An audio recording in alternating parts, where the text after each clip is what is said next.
आका industry private limited देशातील नामांकित पीव्हीसी फर्निचर आता आपल्याला मिळणार आपल्या सिंधुदुर्ग जिल्ह्यात देखील। आधुनिक युगातील आधुनिक पाऊल विजय यूपीव्हीसी फर्निचर।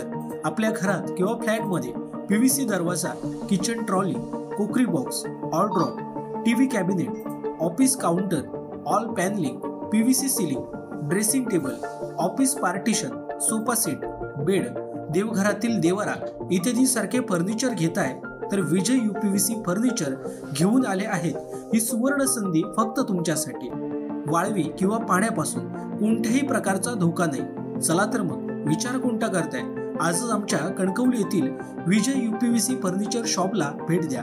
आमचा पत्ता शॉप नंबर 5 तळमजला, कलेश्वर कॉर्नर, होंडा शोरूम नजीक, कलमट, तालुका कणकवली, जिल्हा सिंधुदुर्ग।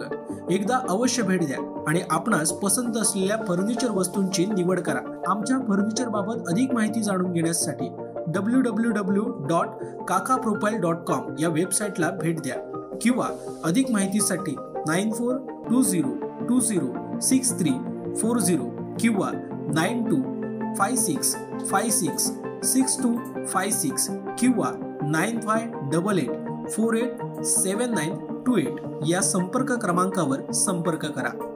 सार्वजनिक बांधकाम विभागाने जिल्ह्यातील आणखीन एक महत्त्वपूर्ण काम पूर्णत्वास नेले आहे। कणकवली रेल्वे स्थानकाला जोडणाऱ्या रस्त्याचे काँक्रिटीकरण व रेल्वे स्थानक परिसराचे सुशोभीकरण करण्यात आले आहे। त्यामुळे कणकवली शहराच्या सौंदर्यात आणखीनच भर पडणार आहे। या कामाचा लोकार्पण सोहळा माजी केंद्रीय मंत्री तथा रत्नागिरी सिंधुदुर्गचे खासदार नारायणराव राणेसाहेब यांच्या प्रमुख उपस्थितीत सार्वजनिक बांधकाम विभागाचे मंत्री तसेच पालकमंत्री रवींद्र चव्हाण यांच्या हस्ते 9 ऑगस्ट रोजी सकाळी 10:30 वाजता होणार आहे। यावेळी शालेय शिक्षण मंत्री व मराठी भाषा मंत्री दीपक केसरकर, आमदार नितेश राणे, आमदार निरंजन डावखरे, आमदार वैभव नाईक, आमदार ज्ञानेश्वर म्हात्रे, जिल्हाधिकारी केशव तावडे, कोकण रेल्वेचे व्यवस्थापकीय संचालक संतोष कुमार झा आदी उपस्थित राहणार। उद्या अत्यंत महत्त्वाचा दिवस आहे 9 ऑगस्ट। 9 ऑगस्ट हा आपल्याकडे क्रांती दिन म्हणून साजरा केला जातो।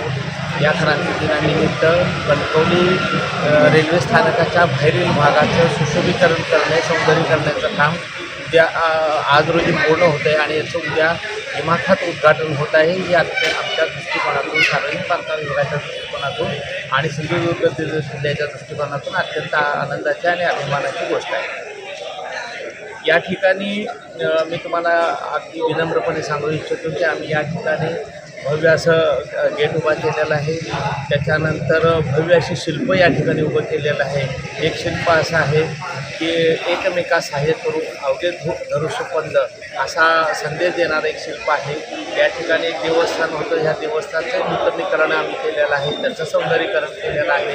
त्याच्यामध्ये सुंदर अशी बाग तयार केली आहे लहान मुलांना, लहान बालकांना खेळण्यासाठी। या बागेला आपण विंदा करंदीकरांच्या आठवणींना उजाळा देण्यासाठी राणीची बाग बाल-उद्यान असं नाव दिलेलं आहे। त्यानंतर हा परिसर अत्यंत आधुनिक पद्धतीनं सुशोभीकरण करण्यात आलेलं आहे। त्यामुळे पर्यटक, सातत्याने आणि ग्रामस्थांना एक वेगळी पर्वणी या ठिकाणी पाहायला मिळणार आहे।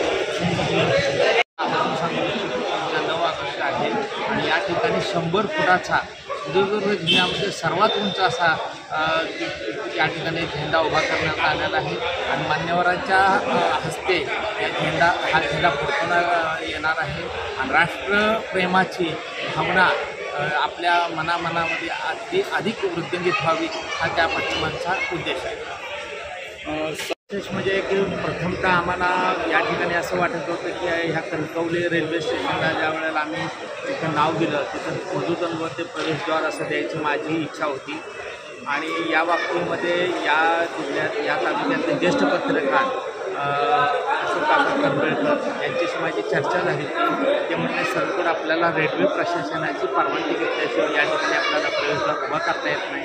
त्याच्यानंतर या भूमीतले रामानंद मोडक म्हणून आहेत, त्यांनी एक मला संकल्पना अशी सादर केली होती की एक रेल्वे आहे आणि रेल्वे बोगद्यातून रेल्वे कोकणी माणूस बाहेर काढतो आणि बाजूला मधु दंडवते साहेबांचा पुतळा. पण पुतळा उभा करणं वगैरे हे कसं त्याला राज्य शासनाची परवानगी घ्या, पुतळा समितीची परवानगी, याच्यामध्ये वेळ खाऊ होत होतं. पण नजीकच्या काळामध्ये जर परवानगी मिळाली तर ते पण आम्ही उभा करू असे या ठिकाणी आम्ही संकल्प करत आहोत. मला या ठिकाणी मी आवर्जून सांगू इच्छितो की ज्या वेळेला लहान होतो त्यावेळेला मधु दंडवते साहेब ज्यावेळेला केंद्रीय रेल्वे मंत्री होते आणि आम्ही असं वाचायचो पेपरमध्ये की बाबा कोकण रेल्वे होणार, परंतु आम्हाला त्यावेळेला असं वाटायचं की बाबा हे काहीतरी हास्यास्पद कल्पना आहे की एवढा मोठ्या दरा डोंगरमधून कोकण रेल्वे होईल का. पण मधु दंडवते साहेबांच्यामुळे हे कोकण रेल्वे अस्तित्वात आली आणि या ठिकाणी मधु दंडवते साहेबांचा आणि डॉक्टर बाबासाहेब आंबेडकरांचे 2 तैलचित्र होते यापूर्वी रेखाटलेले. त्याचा आम्ही व्यवस्थित त्याच्यामध्ये जे काही त्याचे धूळ होती ती साफ केलेली आहे, त्याला नव्यानं आम्ही फ्रेम केलेले आहे आणि पुन्हा दिमाखात ते बाबासाहेब आंबेडकर आणि मधु दंडवते साहेबांचे जे तैलचित्र आहेत नव्या दिमाखामध्ये त्या ठिकाणी आम्ही त्यांना विराजमान करून ठेवलेलं.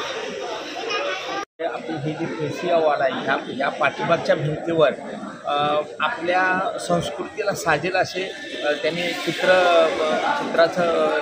रेखाटन केलेलं आहे, सुंदर असं पेंटिंग केलेलं आहे. आणि एका ठिकाणी जो आम्ही नव्यानं जो गेल्या वर्षी राजकोट 4 डिसेंबरला राजकोट किल्ल्याचं पुनर्बांधणी केली होती त्याचंही चित्रण छत्रपती शिवाजी महाराजांचा तलवारधारी युद्धाच्या अवकाशातलं सुद्धा चित्र या ठिकाणी रेखाटलेलं आहे आणि स्थानिक कलाकाराकडून रेखाटलेलं आहे. या ठिकाणी येणारा पर्यटक, चाकरमानी आणि ग्रामस्थ ह्या चित्रांचं अत्यंत मनापासून कौतुक करतात.